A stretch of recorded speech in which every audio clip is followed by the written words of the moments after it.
Bonjour tout le monde, ici Luduc et bonne nouvelle, nous avons atteint les 6000 abonnés! Ouais! Merci beaucoup pour votre confiance et votre soutien. Sérieusement, je suis vraiment content que la chaîne puisse aller dans cette direction-là puis qu'on puisse continuer à s'agrandir, on peut-tu dire ça comme ça? Et vous nous amenez tellement des bons défis à chaque année. Merci beaucoup de nous encourager et que vous le faites simplement juste en mettant un petit like ou en faisant juste un petit commentaire genre « Hey, bon travail! » Sérieusement, chacun des commentaires que vous laissez sur chacune des vidéos, je les lis tous et chacune, même que ma femme est écœurée. T'es-tu écœurée? Oui! Pour vous remercier justement d'avoir atteint ce nouveau cap, j'ai décidé de faire une petite FAQ. Ça faisait à peu près 3 ans, j'en avais pas fait encore, puis il était temps. On était dû, hein? Qu'est-ce que tu veux que je te dise? Mais avant, j'ai juste une petite annonce. Simplement vous dire que le mois prochain, nous aurons droit à un mois thématique, c'est-à-dire le mois de Marcio! Oui, c'est moi qui ai trouvé l'idée du nom. Je suis pas tant fier. Ce mois thématique signifiera que les prochaines vidéos du mois de mars seront à thématique sur Mario Bros, c'est-à-dire notre petit plombier moustachu que l'on aime tant. Sérieusement, il y a beaucoup de beaux petits concepts qui nous attendent. Des épisodes de météo-réalité, des petits concepts surprises, des invités surprises. J'ai vraiment hâte de pouvoir vous les dévoiler. Puis là, cette fois-ci, au lieu de juste y aller avec une vidéo par mois, ben on va y aller avec peut-être 2, 3 vidéos pour ce mois-là. Donc, c'est à suivre. Donc, sans plus attendre, on va y aller avec des petites questions des fans. Parce que vous avez été nombreux à nous poser des questions directement sur Facebook. Si d'ailleurs, vous ne suivez pas sur Facebook... On commence avec une petite question de Yann qui dit « Pensais-tu que tu allais faire ce que tu fais aujourd'hui? » Ben, c'est sûr que non. Hein? On s'entend que dans les années 90, Internet n'existait pas, YouTube non plus. Je voyais les gens à la télévision et je voulais faire la même chose qu'eux autres. Par contre, c'est ça, la technologie étant limitée, les services de upload, de streaming étant limités dans ce temps-là, c'était pas possible. Zoé demande « Qu'est-ce que tu voulais devenir quand tu étais petit? » Eh bien, Zoé, quand j'étais petit, je voulais devenir BDiste. Parce que oui, quand j'étais jeune, je dessinais beaucoup. Puis ça a continué au primaire, secondaire, même que mes camarades de classe lisaient mes bandes dessinées après avoir fini leur examen. Mais je dessine encore parfois à l'occasion. Puis faire une bande dessinée, c'est encore un rêve que je chéris une fois de temps en temps. On sait jamais. Peut-être qu'à un moment donné, on va avoir un petit... peut-être que le rêve-là va se réaliser, on le sait pas. Well... Ils savent pas encore! Alicia qui dit « Si je te vois en convention, comment je fais pour avoir ton attention? » De la part d'une personne extrêmement gênée. Je pense que tu peux facilement venir me dire « Salut » sans que je fasse comme « Non, je ne te parle pas, c'est impossible! » Non. À chaque fois qu'il y a quelqu'un qui vient me parler en convention, je prends le temps de jaser avec la personne, discuter un peu comment qu'elle trouve la convention. Tu sais, je suis très facile d'approche, je crois. N'hésite pas à venir. Écoute, il n'y a pas de truc. Il n'y a pas de truc fait comme « Hey, Luduc est là, on va aller dire salut. » Hey, salut Luduc. Quand même que c'est juste un petit salut. Ça compte pareil. Yann pose la question, pourquoi avoir porté une perruque tout ce temps? Eh bien, Yann, si tu me suis depuis 2011, tu sais que j'ai commencé en faisant des couvertures médiatiques de conventions. Je me promenais à travers les conventions, puis j'y faisais tout. Et la perruque me servait principalement afin de pouvoir mieux me fondre dans le décor, passer dans les conventions, les cosplays, histoire que les gens puissent reconnaître Luduc d'une certaine façon. Par contre, ça, j'en fais de moins en moins, même j'en fais plus depuis 1 an et demi maintenant. Si vous remarquez, je pense que ma dernière couverture date de 2018.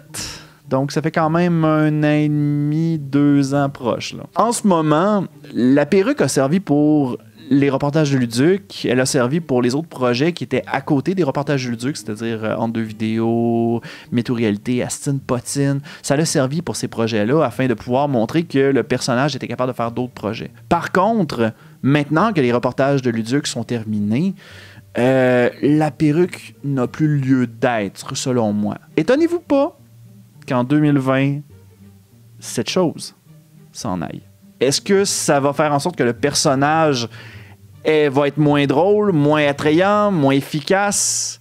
Écoutez, c'est moi qui écris les textes, là. Je pense que je suis capable d'offrir ce même spectacle-là, perruque ou sans perruque. Oh boy, c'était rough, ça, comme réponse. On continue avec Philippe, qui dit « Si un jour tu décides de refaire le retour de tes top 5, quel serait le sujet que tu souhaiterais aborder? » Écoute, j'aime tellement aimer ça, travailler pour les top 5 de Luduc, qui était pour Pèse sur Start et le Journal de Montréal. Si je devais ramener le projet, j'aimerais bien parler de mes courses de Mario Kart préférées, de mes mini-jeux de Mario Party préférés. J'irais vraiment dans des sujets que moi, je voudrais parler. Je parlerais pas mal plus de Banjo-Kazooie que je le faisais dans les top 5, sûrement. Fait que ce serait peut-être dans cette direction-là, je m'en irais.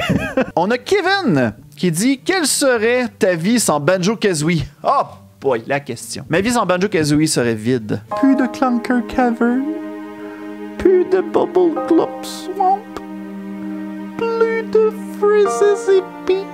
Non, je pense que... Non, je me serais garoché sur un autre jeu. Je vous aurais gossé avec un autre jeu, genre Mario Party. Je me dérouille pas pire à date. Mathieu demande à quand la prochaine chanson de Versus? Versus! On n'en a pas eu de nouvelles depuis 2018. Puis je pense que c'est mort dans l'œuf, malheureusement. Moi, de mon côté, les idées que j'avais ont toutes été faites. Et toute l'équipe qui travaille sur Versus sont toutes passées à autre chose. On a tous nos projets différents. Fait que c'est ça qui arrive. C'est des choses qui arrivent. Il y a des projets, des fois, qui sont tripants, puis à un moment donné, c'est fini. Marc qui demande « Qu'est-ce qui, selon toi, explique la montée en popularité du YouTube québécois bien des années après l'essor du YouTube français? » Je pense que maintenant, on est rendu plus varié. On offre plus de contenu pour tous les genres. Maintenant, ça fait en sorte que les Québécois sont plus consommateurs de YouTube, ce qui encourage plus de créateurs de contenu à venir sur les plateformes. Guillaume demande « Bonjour, Monsieur Luduc! » Bonjour! On se carrait dans une émission pour enfants, c'est le fun. Par qui aimeriez-vous être interviewé le plus au monde? La figure peut être vivante, décédée ou Pierre Bruno. Et je me considère tellement pas comme une personne le fun à interviewer. N'importe quel podcasteur. Moi, je suis un grand fan de podcasts en partant. J'aimerais ça me faire interviewer par des podcasts que j'aime bien. Je sais pas, que ce soit le Carré de Sable, que ce soit le Chris de podcast, que ce soit... je sais pas, moi, Jerry Alain, n'importe qui. Sérieusement, c'est du monde talentueux que j'aime bien. L'approche qu'eux autres de leur côté ont est intéressante. Donc, je considère que ça pourrait être plaisant de se faire interviewer par eux autres. Ouais. Philippe demande « Quand est-ce qu'on verra une série animée sur toi, mon cher Luduc? » Et palaille, les attentes sont hautes. J'ai pas de plan pour des séries animées. J'aimerais ça. Je pense que le plus proche qu'on pourrait voir, ce serait une bande dessinée de Luduc. Puis ça l'a failli voir le jour. Ton mini-jeu préféré de Mario Party et pourquoi? Oh boy, parce qu'il y en a tellement, là. Je pense que mon côté Gamble, il aime bien Day at the Race de Mario Party 2, même s'il n'y a aucune stratégie. Isabelle, en quoi as-tu étudié? Es-tu TDA, Asperger, hyperactif, dyslexique, surdoué, ou juste un artiste? Bref, c'est quoi ton étiquette? Eh bien, moi, j'ai étudié en micro-édition hypermédia. Au départ, je voulais devenir graphiste. Sinon, j'ai pas de TDA, je crois. J'ai pas d'Asperger. Je suis juste un gars, finalement. Ma femme, elle vient de me dire que je suis juste un gars. Fait que... Mais côté étiquette, ça, sérieusement, j'ai de la misère à m'étiqueter moi-même. Je vais dire que je suis un créateur de contenu. Pat te demande s'il y avait une vidéo de ta chaîne à reprendre parce que tu aimes le sujet, mais moins la façon dont tu l'as fait. Avec l'expérience que tu as aujourd'hui, ce serait laquelle? Est-ce qu'une série complète compterait? Parce que j'aimerais bien... Moi, si c'était que de moi, j'aurais bien voulu refaire la série Luke Boy. Des fois, je regarde ça puis je fais comme... Ah, qu'est-ce que c'est ça? Yumi! Qui demande un comeback de combat Pokémon cosplayer. C'est-tu possible? J'aimais bien cette série-là. Eh bien, ça, c'était un concept qui était plus avec la Team Luduc. Si jamais je devais le refaire, ce serait avec d'autres personnes. Est-ce qu'on aurait la même fougue? Est-ce qu'on aurait la même créativité? Je pense pas, parce que c'était tellement le fun créé avec Christian et Charles. Moi, je pense que qu'est-ce qui est dans le passé, c'est mieux dans le passé. Tant qu'on garde des bons souvenirs, c'est ça l'important. Clara qui demande « Qu'est-ce qui te rend le plus fier dans ton parcours jusqu'à présent et pourquoi? » Je pense que c'est le nombre d'invités que j'ai interviewés. Le fait d'avoir rencontré des gens que j'écoutais à la télévision étant jeune. Je peux nommer facilement avec Aston Potine. J'ai rencontré François Chénier de Radio Enfer. J'ai rencontré des acteurs de Danse du Galaxy près de chez vous.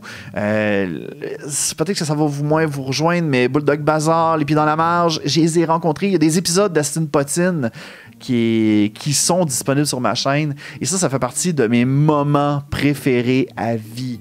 Le fait de les avoir rencontrés, ça marque. Ça m'amène tout plein de bons souvenirs. Sérieusement, là, ça va plus tard, quand je vais arrêter de faire des vidéos, ça va faire partie des choses que je vais avoir le plus aimé avoir faites. Émile, quel est ton Donkey Kong Country préféré et pourquoi? Ah, c'est clairement le 2! Le 2, l'ambiance, les mécaniques, la musique. Oh, c'était tellement bon. Finalement, dans mon salon, qui pose la question, de toutes les expériences d'entrevue avec les personnalités que tu as croisées dans les conventions, dis-nous ton top 3 qui t'ont marqué, bouleversé, touché, qui m'ont marqué. Ben là, ça, j'en ai parlé un petit peu. On parle des Pieds dans la Marge. Les Pieds dans la Marge, ça, c'est vraiment sûr que j'étais content. C'était la première entrevue que j'étais nerveux pendant l'entrevue. Je bégayais, je voulais vraiment plaire, puis ça paraît dans la vidéo. Bouleversé, je dirais, avec Aurélien, c'est-à-dire la voix française d'Ash Ketchum. Je l'ai bien aimé parce que le fait de l'entendre pendant l'entrevue, j'avais l'impression de parler avec Ash Ketchum. C'était, j'avais beau fermer les yeux, puis je faisais comme, mais c'est Ash, c'est juste Ash. Et qui m'a le plus touché, c'est pas une entrevue, mais c'est un épisode dans deux vidéos où l'on a été au CHU Sainte-Justine. J'avais amené une YouTubeuse pour la déguiser en princesse pour aller rencontrer des enfants malades. Et ça va toujours me marquer à vie parce que on voyait le sourire des enfants, on voyait que ceux-là étaient contents de rencontrer leur personnage préféré. C'était très touchant. Sérieusement, ça aussi, c'est un excellent souvenir que j'ai gardé. Donc, et voilà, c'était les questions que vous aviez à me poser pour la FAQ de 6000 abonnés. Encore une fois, merci beaucoup pour votre confiance et toutes ces choses-là. On est encore parti pour une belle année. Puis j'espère que les prochaines chroniques, les prochaines vidéos, les prochains projets vont être aussi tripants pour vous comme ils vont être tripants pour moi. Sur ce, je vous souhaite de passer une excellente journée. Amusez-vous bien. On se retrouve pour le mois de mars. Here we go!